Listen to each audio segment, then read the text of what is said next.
Hello everybody, welcome back to a slightly different type of video.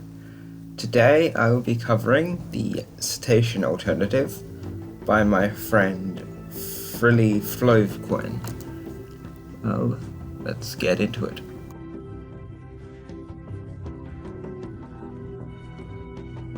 The Cetacean alternative is a speculative evolution project in which a group of plesiosaurs survived the KPG extinction and went on to evolve in the preceding 66 million years. This group is known as the order Cetacean. This also known as the pescanguids. Just a quick clarification, it wasn't very clear, but the pescanguids is Pescanguidi, which is the pescanguids, is the only surviving family in the order Cetacean.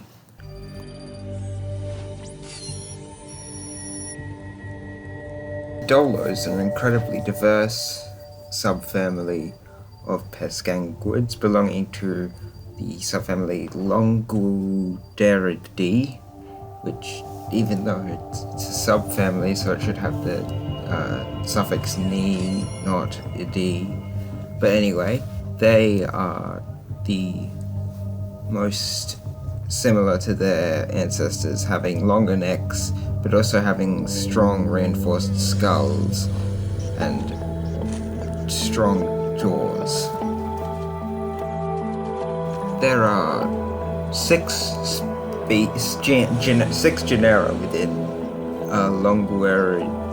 Longuderidae: Arenaclaris, Doloranguis, Mariotimus, Pneumaticus, Oranticulum, and Ticomimus. I will cover each of these as well as the species in each one quite briefly. So we'll start with Arenaclaris, which have the longest neck of any dolos, but they're also the smallest overall in general, and the most speciferous, I think is the word. I might just be making that up, but they have the most species within that genus, and they're also adapted to fresh water. Within the genus Arenaclaris, there is the spotted dolo, A. solaris, which is a pretty generic dolo, but it is also able to go into the salt water, and it has little buck teeth things. There's the swamp neck dolo, which is similar to crocodiles and alligators, having a neck that sort of resembles a log. There's the tree snake dolo, which does the same as its predecessor, but except much better because it is designed to mimic a tree, and it also has like false branch-like structures on its head, which make it look very strange. There's a Loch Ness dolo, which is similar to the swamp-necked tree snake, but less developed. It lives in Loch Ness and is the origin of the Loch Ness monster, I think, within this universe. The barrel-chested dolo has a large chest to fit large lungs for endurance during courtship rituals. The Indian River dolo, which is the Scolo, has little barbel things on its chin. The Amazon stalker or Amazonian dolo, A. Stenodontosaurus, is similar to the tree snake and swamp neck in that it reaches its neck out of the water and blends into the mottled light from the canopies. Then there's the dolo mole, a Druckeri, which sticks its head out of the water in large groups, similar to the game Whack-A-Mole. Is also the smallest dollar only being about 6 feet long. Doloranguis is the second genus of Dolo. The Doloranguians are also specifically adapted to durophagy. This is made up of the short-faced Dolo, D. bobsoni, which is the most popular Doloranguian, but it has a really short face. The Williamson Dolo, D. williamsoni, is it's got a really colourful head and neck, which it displays during mating season. The Paddlefin Dolo, D. tricerasi, has big back fins, and they're also more social, and in fact have they have a language. Paddlefin Dolo is also omnivorous. And the frill-faced Dolo has a frill similar to the frill-necked lizards, which they can use to change colours. The genus Marioltimus are Dolos that are found in the open ocean and the deep sea that have much skinnier bodies that hunt fast-moving prey. The first is the common paddle snout Dolo, M. amicus, which is the most well-known of any Dolos, and it's a pretty generic-looking Dolo. Then there's the diving Dolo, which is one of the most unique. It's also known as a sinker, and it has a shortened neck and a smaller body with large eyes, and it's also quite solitary, and they use this bioluminescent algae on the tip of their tongues to lure in prey. Then there's the pygmy Dolo, which is the closest relative of the diving Dolo, but it's smaller. It's in fact the smallest Dolo, being only just longer than a meter long. And then there's this short-necked Pacific Dolo, which is a pretty generic Dolo, other than it has a short neck. The genus Pneumaticus contains some of the most colourful and diverse Dolos. Although their body plan is quite similar, their basic body plan is quite similar to the others. They are quite colourful and fill multiple different niches. The Caribbean Dolo, N. prima, is quite aggressive for a Dolo. They make barking noises and are known to be nippy when approached by humans. They also have very large front teeth. The skipper or bellowing Dolo is incredibly promiscuous, being similar to bonobos in this fact, and they will also attempt to mate with other pescanguids, which often doesn't go very well. And then the wing-finned Dolo, which has very large fins, and they're the most nomadic of the genus Pneumaticus. And they will travel in fleets, where most of them will sleep, or they'll sleep by shutting down most of their brain functions, similar to real-life dolphins. But some of the group will act as sentries while the others sleep. The next genus of Dolos is Oranticolum, which are another group of colourful Dolos, but these ones are more adapted to live on reefs, and they have very small tails, and their flesh is toxic. One of these is the reef sorking, or reef Dolo, O. communi. It has these osteoderms on its back, which mimic the corals of the reefs in which it lives in. There's the teardrop Dolo, which is slower moving, and it is more herbivorous, but it also eats sea urchins, which makes it even more toxic than its relatives. The Bolivian Dolo, O. Louis Garcia is another just colourful dolo.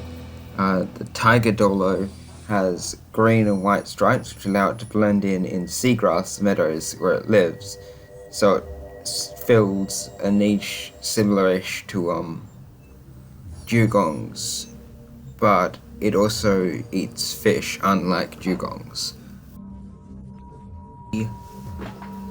The sixth and final genus of dolos is Ticomimus, which mimic the ticos, or Ophidrachians, with long necks, but slightly different skulls. The first tico is the tusked dolo, which sort of fills the same niche as a narwhal, but it has, instead of one really long tooth, it has two teeth, which are longer than the rest of them, but they aren't quite as long as the ones on the narwhal. There's the mossback dolo, T. ephipium, which has a moss-like covering on its back, which is actually pictofibers, which is really interesting, because that would mean that there is a type of plesiosaur with pycnofibers, which could mean that in this universe, the ancestral plesiosaurs had a pycnofiber covering, but it uses this covering to hide in kelp forests. And then the mimic tico, which is T. mediterraneae, which is a mischievous dolo that is the most similar to the ticos.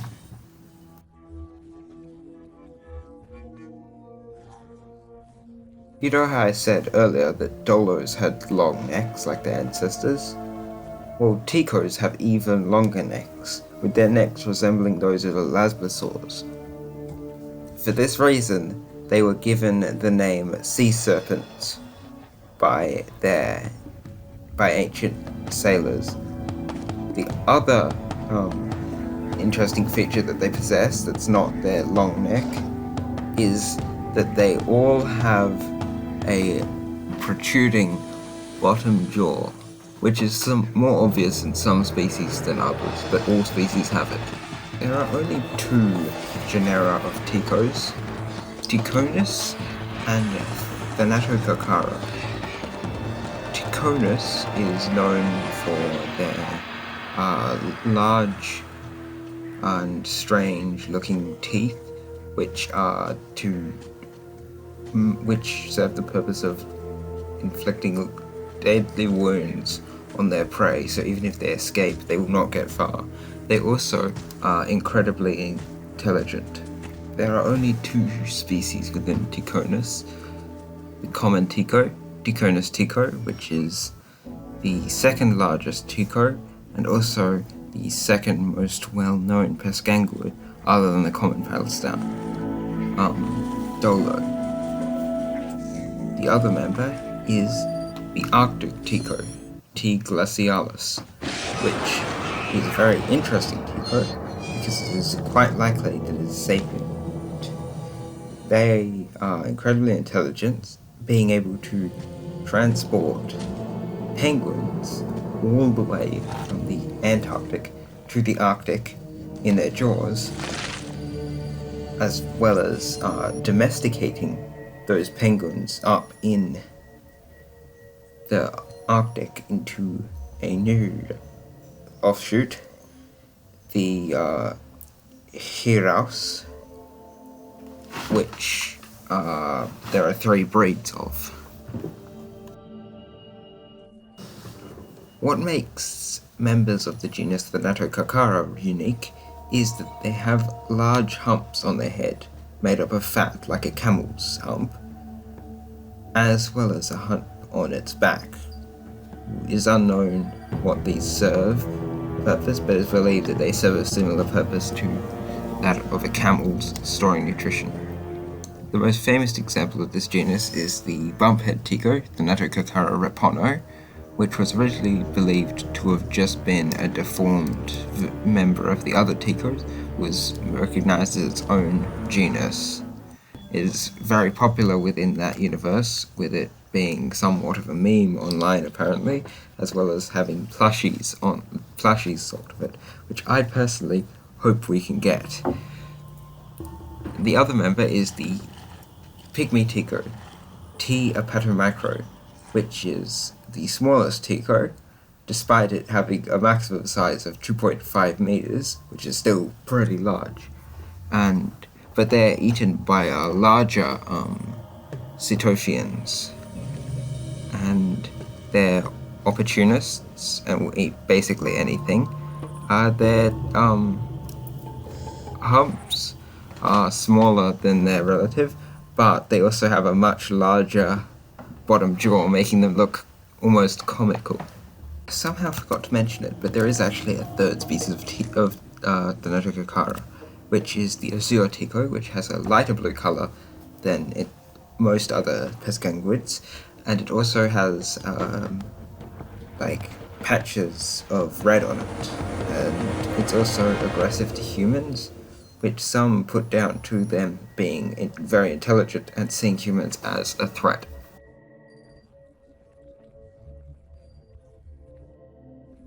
Hemots, short for behemoth, or Naturovitae, are the largest animals to ever exist in this universe.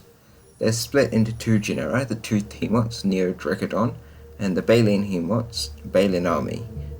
And they do what you'd think. The toothed hemots are hunters, and the baleen hemots are filter feeders. So basically, they're just whales, but plesiosaurs. As you'd expect, most of the baleen hemots are similar to baleen whales, being larger than their toothed counterparts, especially the leviathan hemot, the imperator, which is the largest animal to ever exist in this universe. It is also incredibly intelligent, similar to the whales of reality. Another one is the winged hemot, B. macroptera, which has the largest pectoral fins of all hemots, and hemots have the largest pectoral fins of all pescanguids. It also has a very brachiosaur-like head.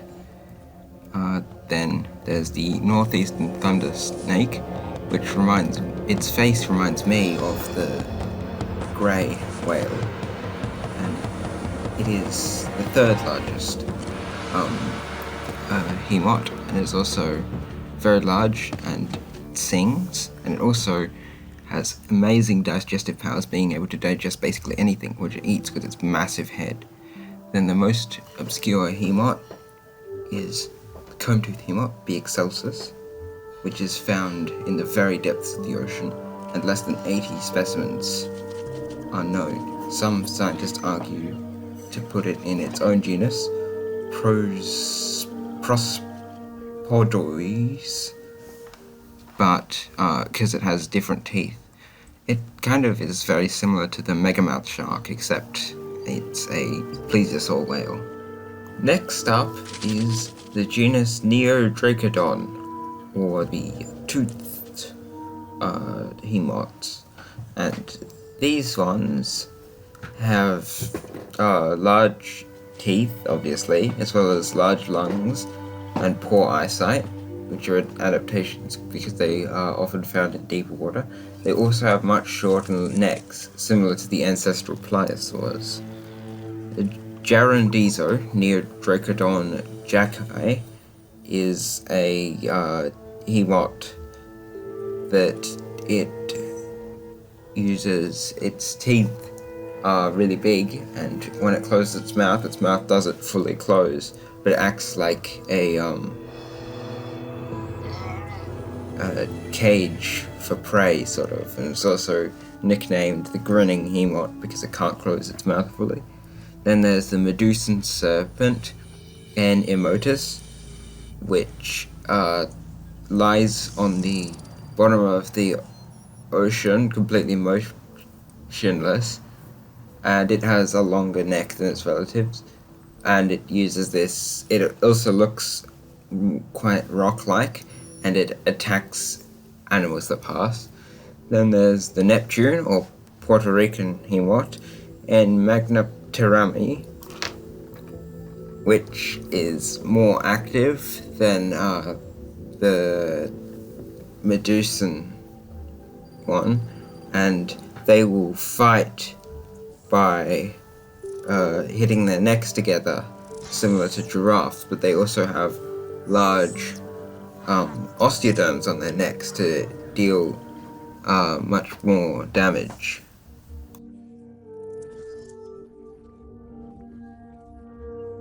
And that was every single species of pescanguid covered in a bit less than 20 minutes. And now the main thing in this section is covering one of the best parts of this with the cetacean alternative, and one that's not included in many Spec Evo projects, and that is pescanguids in media, because we have quite a bit of media about whales in our world, so why wouldn't there be stuff in this alternate universe? And a lot of these are just whale-related media, but the whales are substituted with pescanguids. An example of this is that Moby Dick exists in this universe. Then there's sea devils, which is it's sort of like Jaws, but with a tico instead of a shark. I'm not going to cover every piece of media because that would take some time, and I'll let you read about it on your own. But one last thing I want to cover is Serpents, The Truth of Ticos, which is a documentary that is basically the same as it's this universe's version of the documentary Blackfish about the mistreatment of orcas at SeaWorld, but this one is about the mistreatment of ticos at Splash World. I think that's all I wanted to cover in this video, so on to the outro.